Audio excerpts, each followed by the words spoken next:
Hello everyone and welcome to English Grammar Cafe. See, today we'll understand what are moods, how many kinds of moods are there, and then we'll understand them all in great detail. But before starting moods, first let's understand the use of verb. Mood समझने से पहले हम समझते हैं कि verb का क्या use होता है. The simplest use of a verb is to make a statement of fact. वही सबसे आसान यूज़, जो सबसे सिंपल यूज़ होता है वर्ब का, वो होता है कि कोई स्टेटमेंट देना, कोई फैक्ट बताना. For example, I write to my brother every week. मैं अपने भाई को हर हफ्ते एक लेटर लिखती हूँ. So I write to my brother every week. Here right is just making you the statement. Here this is just a statement, right. और I say she always speaks the truth. वो हमेशा सच बोलती है. Again I am giving a statement. But a verb may also be used to express a command. लेकिन एक verb एक command देने के लिए भी तो यूज़ होती है. For example, if I speak to my children I will say write neatly. Means I am commanding, मैं उन्हें ऑर्डर दे रही हूँ कि भाई साफ साफ लिखो, write neatly. So verb is use to express a command. A verb may be used to express a mere supposition. सिर्फ इमेजिन करते हैं हम कि अगर ऐसा होता तो ऐसा हो जाता, तो हम ये सब शो करने के लिए भी वर्ब यूज़ करते हैं. For example, if I were a bird I would fly. यदि मैं एक पक्षी होती तो मैं उड़ जाती. Just pure imagination. ना तो मैं पक्षी हूँ ना मैं उड़ सकती हूँ, लेकिन मैं बोल रही हूँ कि भाई अगर मैं एक पक्षी होती तो मैं उड़ जाती. If I were a bird I would fly. These different modes or manners in which verb may be used to express an action are called moods. Means ये जो सारे मैनर्स हैं, जो मोड्स हैं डिफरेंट डिफरेंट, जिसमें एक verb को use किया जाता है एक पर्टिकुलर एक्शन एक्सप्रेस करने के लिए, वो कहलाता है मूड. कि मैं भी गुस्से में बोल रही हूँ, या मैं कमांड कर रही हूँ, या मैं सिंपल एक फैक्ट बता रही हूँ, या सिर्फ एक इमेजिनेशन के बारे में बात कर रही हूँ. क्या मूड है मेरा, क्या मोड है कहने का, उसे हम बोलते हैं moods. So mood is the mode और manner in which the action denoted by the verb is represented. There are 3 main moods. वैसे तो बहुत सारे लोग कहते हैं कि 5 moods होते हैं, but mainly there are only 3 moods. जब हम इन्हें समझेंगे तो आपको सब समझ में आएगा. वो पांचों सब इन 3 में ही इंक्लूड होते हैं. सो there are 3 main moods: indicative mood, imperative mood and subjunctive mood. Today we'll understand what are indicative mood. There are 3 different uses of indicative mood. Use number 1. The indicative mood is used to make a statement of fact. कोई एक fact का statement देने के लिए हम indicative mood को use करते हैं. Let's see the examples. She goes to school daily. वो रोज़ स्कूल जाती है. तो that is just a fact, just a statement कि वो डेली जाती है. She goes to school daily. So this is a sentence of indicative mood. Let's see one more sentence. We are taught English. भाई हमें English पढ़ाई जाती है. Again this is also a fact. Fact ही तो है, स्टेटमेंट ही तो है. वी आर टॉट इंग्लिश, हमें इंग्लिश पढ़ाई जाती है. Sentence number 3. My mother कुक्स delicious food. मेरी मम्मी बहुत टेस्टी खाना बनाती हैं. Delicious means very tasty. My mother कुक्स delicious food. Again ये भी एक स्टेटमेंट है, ये भी एक फैक्ट है कि मेरी मम्मी तो बहुत अच्छा खाना बनाती हैं. Sentence number 4. Reena talks a lot. कितनी बार हम बोलते हैं अपनी बहन के बारे में, अपने भाई के बारे में, अपनी फ्रेंड के बारे में, that she talks a lot. Reena talks a lot. My brother talks a lot. This is also a fact, one statement. हम किसी के बारे में स्टेटमेंट देते हैं या हम फैक्ट बताते हैं. So that is also indicative mood. Sentence number 5. All his friends laughed at him. उसके सारे फ्रेंड्स उस पर हंसे.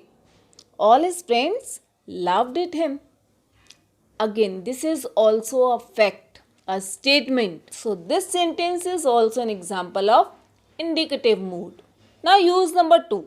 The indicative mood is used to ask a question. Indicative mood question पूछने के लिए भी यूज किया जाता है.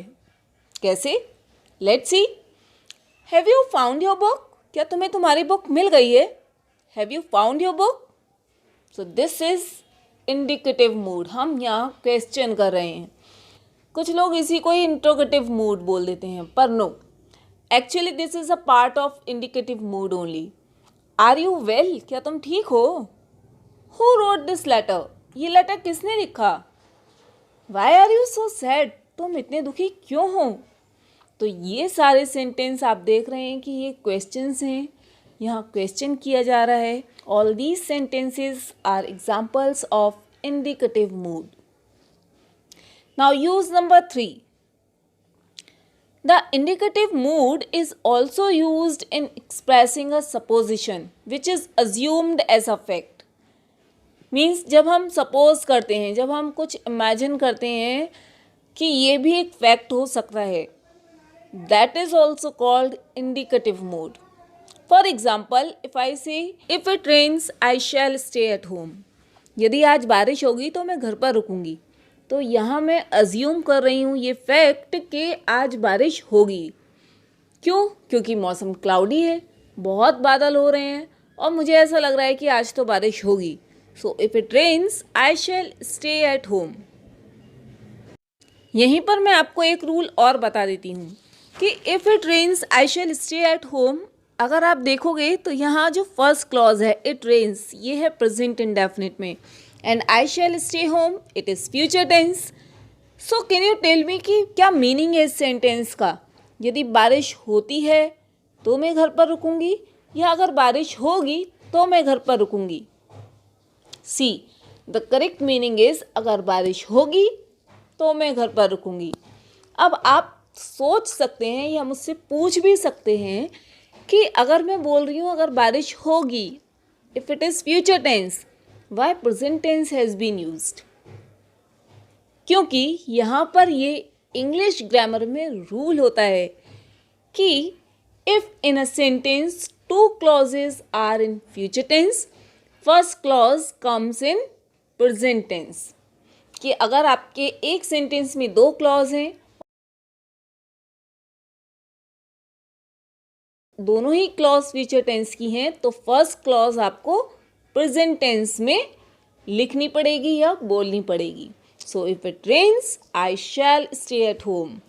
फर्स्ट क्लॉज प्रेजेंट टेंस में ज़रूर है, पर इसका मीनिंग फ्यूचर के लिए है.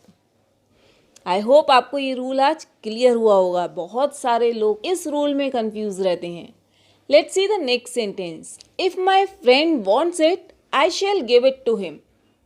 यदि मेरा फ्रेंड इसे चाहेगा तो मैं ये उसे दे दूंगी. It may be a pen, it may be a dress, anything. So if my friend wants it, यदि मेरा फ्रेंड बोलेगा कि हाँ ये मुझे दे दो, या वो अगर इसे चाहेगा, I shall give it to him. Again, I'm assuming that my friend will want it. मेरे फ्रेंड को ये चीज़ पसंद आएगी और वो ये लेना चाहेगा. So again, I'm assuming a fact here. Next sentence. If he has done this mistake, he deserves punishment. अगर उसने ये गलती की है तो वो पनिशमेंट डिज़र्व करता है. उसे पनिशमेंट मिलना चाहिए, उसे सज़ा मिलनी चाहिए. So here again we are assuming as a fact that he has done this mistake, and that's why we are saying he deserves punishment. If he has done this mistake, he deserves punishment. So indicative mood is used to make a statement of fact, to ask a question, and to express a supposition which is assumed as a fact. एक ऐसी imagination के लिए जिसको हम समझते हैं कि वो fact है या होगा. I hope आपको indicative mood आज clear हुआ होगा. Next two moods we'll understand in the next video. Because when we take and learn the things gradually, we absorb them all. वो हम ढंग से समझ पाते हैं, कोई confusion नहीं रहता है. So just grab this topic till here And if you like the video, please hit the like button and share it with your friends. And don't forget to subscribe the channel. If you want to practice English grammar daily, so I give you one question daily for practice and the next day I give you the answer of that question. This way you can practice your English grammar on daily basis. So just keep learning, keep practicing, keep improving. Bye.